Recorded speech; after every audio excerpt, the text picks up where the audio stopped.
दे रही है, ऐसा कहा जाए क्या?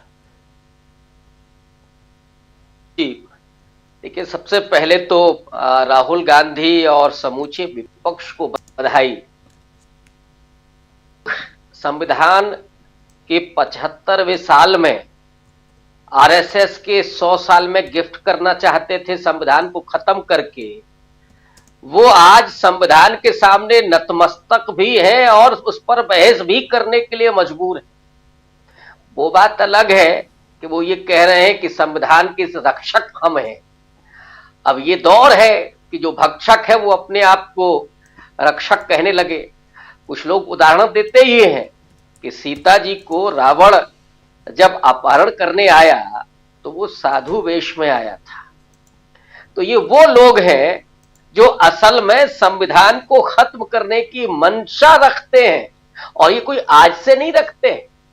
राहुल गांधी ने जिस बात को आज पार्लियामेंट के भीतर कहा कि सावरकर से लेकर के और आरएसएस के लोगों तक जो भारत के संविधान को कभी पसंद नहीं करते थे, जिनके दिलों में मनुस्मृति हुआ करती थी, आज राहुल गांधी ने दोनों रख दी आप सामने उनके कि एक ये मनुस्मृति है जिसे सावरकर कह रहे थे कि वेदों के बाद हिंदुओं का सबसे पवित्र ग्रंथ है, वो हिंदुओं की आचार संहिता है और इसी के आधार पर देश चलेगा।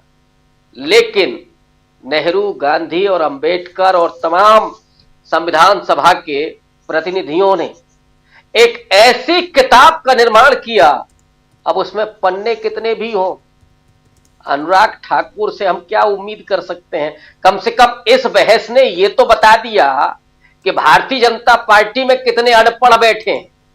इतना तो कम से कम समझ में आ गया कि अनुराग ठाकुर अब डिग्री है कि नहीं है मैं नहीं कह सकता। जिस देश के प्रधानमंत्री की ही डिग्री संदिग्ध हो तो अनुराग ठाकुर से हम मांग करके क्या करें? तो ये तो समझ में आ ही रहा है कि उनका आईक्यू लेवल क्या है। वो अच्छा है कि वही नारे ही लगाए, वो उसी के काबिल है, इससे ज्यादा नहीं है। वो पन्ने पूछ रहे हैं। लेकिन इनको क्या दिक्कत क्या है संविधान से? राजीव जी, संविधान से तकलीफ ये है कि मोहन भागवत और वो मध्य प्रदेश का आदिवासी जिसके मुंह पर पेशाब की जा रही थी, संवैधानिक रूप से एक है। अडानी हो या दिल्ली, लखनऊ, अहमदाबाद में रिक्शा चलाने वाला वो मजदूर, एक है। और इनकी तकलीफ तो वहां भी दिखाई पड़ती है कि महिलाएं बैठ गई हैं पार्लियामेंट में, दलित बैठे हुए हैं पार्लियामेंट, हमारे बगल में बैठा हुआ है। तो जो तो ये भी नहीं पसंद करते थे कि हमारे सामने ये चप्पल पहन के निकल जाए, अब उनके बगल में अगर वो दलित और वो महिला बैठ रहे हैं, अल्पसंख्यक बैठ रहे हैं। तकलीफ ये है भारत के संविधान से। इसलिए इन्होंने कभी संविधान को नहीं पसंद किया। और सावरकर तो कह रहे थे, आरएसएस के मुखपत्र ऑर्गेनाइजर ने भी जो लिखा था, संविधान पारित होता है 26 नवंबर 1949 को, और 30 नवंबर को ही क्या लिखा जाता है ऑर्गेनाइजर में कि इस संविधान में कुछ भी भारतीय नहीं है, हमें यह अस्वीकार है। और क्यों भारतीय नहीं है? क्योंकि इसमें मनु की संहिताएं नहीं है। आइए, राहुल गांधी ने यही बात कही है, जरा सुन लेते हैं प्रोफेसर रविकांत जी, राहुल गांधी की जुबानी इसी मसले पर क्या कह रहे हैं राहुल गांधी, जरा सुनते हैं। सावरकर को लेकर और सावरकर ने संविधान को लेकर क्या कुछ कहा, सुनिए। I'd like to quote also in Hindi. Bharat के संविधान के बारे में सबसे बुरी बात तो यह है कि इसमें कुछ भी भारतीय नहीं है।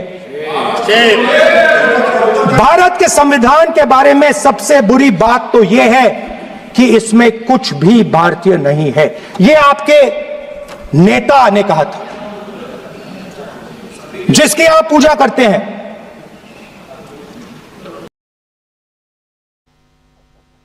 जिसकी आप पूजा करते हैं, सावरकर के बारे में राहुल गांधी, और ये कोट जी।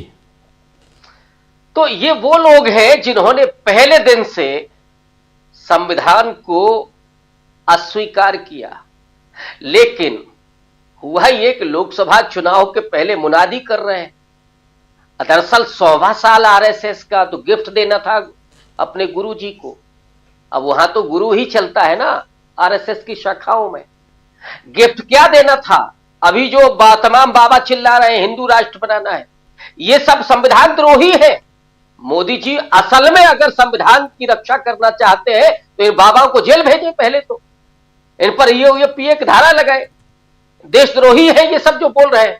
क्योंकि अगर आज कोई सिख कह दे कि हम खालिस्तान बनाना चाहते हैं, आज कोई दलित कह दे कि हम दलितिस्तान बनाना चाहते हैं, आज कोई मुसलमान कहते हैं कि हम इस्लाम के अधर प्रदेश बनाना चाहते हैं, तो उसके साथ क्या होगा? लेकिन यहां तो चल रहा है। तो असल में मोदी जी तो चाहते थे कि ये हिंदू राष्ट्र बन जाए, 400 पार संविधान बदलेंगे। लेकिन लोगों ने जो तमाचा लगाया है ना, और राहुल गांधी जो संविधान को हाथ में लेकर के चल रहे थे, जो अपील राहुल गांधी ने की, जो प्रतिबद्धता अपनी दिखाई, ईडी, सीबीआई, चुनाव आयोग और मीडिया के होते हुए, ये सारे आनुषंगिक संगठन है आज की तारीख में बीजेपी के, तब 240 पहुंचे। और अगर ये नहीं होते तो 140 के भी नीचे होते। तो ये मोदी जी को समझ में आ गया कि संविधान इस देश के लोगों की रगों में अब पहुंच चुका है, लोगों के चिंतन में, चेतना में पहुंच चुका है। इसलिए अगर संविधान को हम बदलने की बात कहेंगे तो लोग ही हमको बदल डालेंगे। इसलिए दूसरा रास्ता क्या है? संविधान को माथे से लगाइए। प्रियंका गांधी ने कल कहा था ना कि जिस संविधान को आप माथे से लगा रहे हैं, यहां किसानों के साथ आप क्या कर रहे हैं? मणिपुर में महिलाएं, बच्चे सब मणिपुर चल रहा है, आपके माथे पर सिकन नहीं है। तो ये देश संविधान से चलेगा, संघ के विधान से नहीं चलेगा। ये लोग जो अपने पूर्वजों से लेकर के और अब तक कभी भी न तो संविधान ये चाहते हैं, न संविधान में जो अनुच्छेद है, अवधारणा है, जो सिद्धांत है, जो मूल्य है, न ये उसको पसंद करते हैं। ये दरअसल संविधान का गला घोंटना चाहते हैं। लेकिन इस देश के लोगों ने, विपक्ष ने, राहुल गांधी ने, इन सब ने जो प्रतिबद्धता दिखाई है, उस वजह से ये नतमस्तक है संविधान के सामने। और इनकी मजबूरी है कि ये दिखावा करें, वही मुंह में राम बगल में छुरी। संविधान तो नहीं चाहते, लेकिन मजबूरी है कि लोकतंत्र में है, संविधान के आगे लोग खड़े हैं, इसलिए नहीं कर सकते। तो अब ये कह रहे हैं कि साहब हम संविधान के रक्षक हैं। भेड़िया कह रहा है कि हम रक्षक। जो संविधान को ही खत्म करना चाहते हैं वो कह रहे हैं कि हम रक्षक हैं। इस देश के लोग इस बात को जानते हैं कि नहीं, ये है असल में क्या। तो सावधान रहने की जरूरत है लोगों को। और इसीलिए मैं कह रहा हूं कि बधाई देना चाहिए विपक्ष को, राहुल गांधी को, कि उन्होंने उन लोगों से संविधान पर बहस करवा ली जो संविधान को देखना तक नहीं चाहते जी, जो संविधान को खत्म करना चाहते थे, और आज हम उसकी स्तुति कर रहे हैं। तो ये मजबूरी है, लेकिन असल में दिमाग में तो कुछ और चल रहा है, वही छुरियां चल रही जी। मजबूरी जी, ये मजबूरी। लेकिन हाँ, संविधान पे चर्चा की मांग सत्ता पक्ष की नहीं बल्कि विपक्ष की थी, और उस मांग पर यहाँ अमल करना पड़ा कहीं ना कहीं इधर सत्ता पक्ष को। और आज जब बहस शुरू हुई तो वहाँ संविधान की बातें बहुत निकल के आई। अमलेंदु उपाध्याय जी, कैसे आप देखते हैं? और सावरकर से लेकर